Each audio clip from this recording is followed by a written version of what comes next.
Hello అందరికీ. నిన్న చెప్పాను కదా మా అబ్బాయి ఇరుముళ్ళు అయితే ఊరైతే వచ్చాను. ఇంకా ఆ డే అయితే వచ్చింది ఫైనల్గా.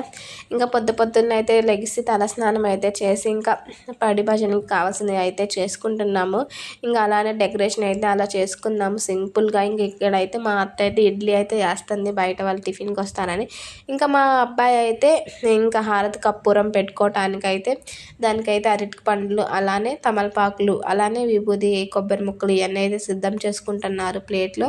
ఇంకా అలానే ఇటువైపు అయితే మా అబ్బాయి అయితే ఈ పని అయితే చేసుకుంటున్నాడు. ఆ స్వామి సెకండ్ టైం కదా, అందుకని అయితే కొంచెం తెలిసి ఉంటుంది. ఇంకా ఆ స్వామి చేసుకుంటున్నాడు. ఇంక ఫైనల్గా అయితే ఇంకా ఇక్కడైతే చట్నీ వేస్తా, ఇడ్లీ అయితే ఉడికిపోయినాయి. ఇంకా ఫైనల్గా అయితే ఇలా అయితే చేసుకున్నాడు. కొంచెం ఇల్లు ప్లేస్ ఉంటే బాగుండు అనిపించింది. ఇప్పుడైతే ఇంకా శుభ్రంగా అయితే ఇల్లు అయితే క్లీన్ చేసాము. ఇంక ఇప్పుడైతే నేను కూడా అయితే శారీ అయితే కట్టుకొని రెడీ అయ్యాను.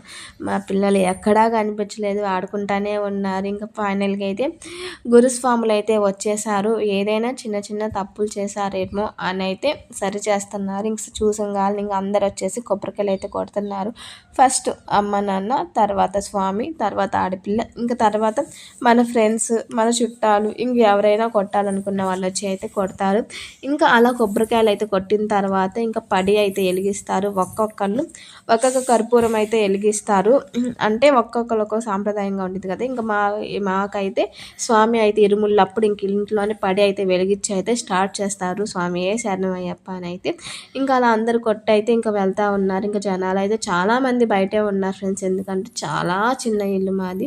అది హోమ్ టూర్ కూడా చేస్తాను డెఫినెట్గా. ఇంకా ఫైనల్గా అయితే ఇంకా అందరూ అయితే కొబ్బరికాయలు అయితే కొట్టిన తర్వాత పడి కూడా వెలిగించారు. ఇంకా పడి వెలిగించుకున్న తర్వాత ఇంకా పంతులు గారు అయితే మా అబ్బాయి అయితే చేశాడు కదా, ఇంకా దానికి హారతి ఇచ్చేటప్పుడు ఇంకా పసుపు నీళ్ళు అలానే కొబ్బరి నీళ్ళు ఉంటాయి చూడండి, అవి కూడా చల్లుతారు. ఎవరైనా అంటూ ముట్టు వాళ్ళు రారు, బట్ ఏదైనా ఉంటే ఏమో దోషాలని ఏమీ ఆటంకం రాకుండా శబరిమల యాత్ర అనుకున్న పనులు అనుకున్నట్టుగా రావాలని అయితే ఇంకా ఆ మంత్రాలు అయితే చదివైతే ఇంకా పసుపు నీళ్ళు అయితే చల్లి ఇంకా పడి అయితే వెలిగిస్తారు. ఫైనల్గా ఇంకా పడి వెలిగించిన టయాన పడి మొత్తం వెలిగిన తర్వాత అసలు ఇల్లు ఎంత చీకటి అయిపోయిందో, ఎంత కన్నుల పండగలా అనిపించింది. ఇంకా అలా వెలిగించిన తర్వాత ఇంకా ఫైనల్గా అయితే ఆ స్వామికి అయితే ఇంకా బయటికి తీసుకొని వస్తారు మాకు. అది ఫైనల్గా పడి మొత్తం వెలిగిపోయింది. ఇంక ఇప్పుడైతే చెప్పాను కదా, అలా హారతిస్తారు. ఫస్ట్ ఇంట్లో పడి పీటకానికి హారతిస్తారు. ఇచ్చిన తర్వాత స్వామి హారతి తీసుకుంటారు. తర్వాత బయట వాళ్ళు తీసుకుంటారు.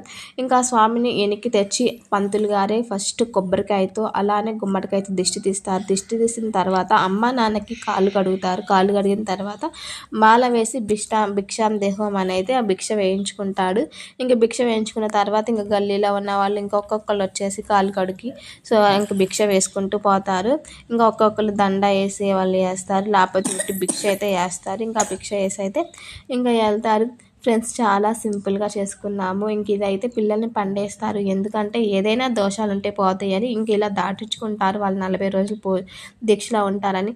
ఫైనల్గా అయితే ఇలా సింపుల్గా అయితే జరిగింది. ఈ వీడియో మీ అందరికీ నచ్చిందని అనుకుంటున్నాను. ఈ వీడియో మీకు నచ్చినట్టయితే ప్లీజ్ టు లైక్ చేయండి, షేర్ చేయండి, కామెంట్ చేయండి. ఇంకా మేమైతే కొన్ని ఫొటోస్ అయితే దిగాము, ఇంకా ఫొటోస్ కూడా చూసాయండి. నేనైతే ఇరుముడు కట్టించి వచ్చిన తర్వాత అయితే ఇంకా అయితే భోజనం అయితే చేశాను. ఏం లేదు ఫ్రెండ్స్, వైట్ రైస్, బజ్జీ, అలానే కేసరి పప్పు, సాంబారు, బీరకాయ పచ్చడి, కాలీఫ్లవర్ ఫ్రై, ఇంక ఇలా అయితే చేయించాము సింపుల్గా అయితే. ఇంకైతే ఇప్పుడైతే అన్నం అయితే తింటున్నాము. ఇంక ఫైనల్గా ఫొటోస్ చూస్తాయండి.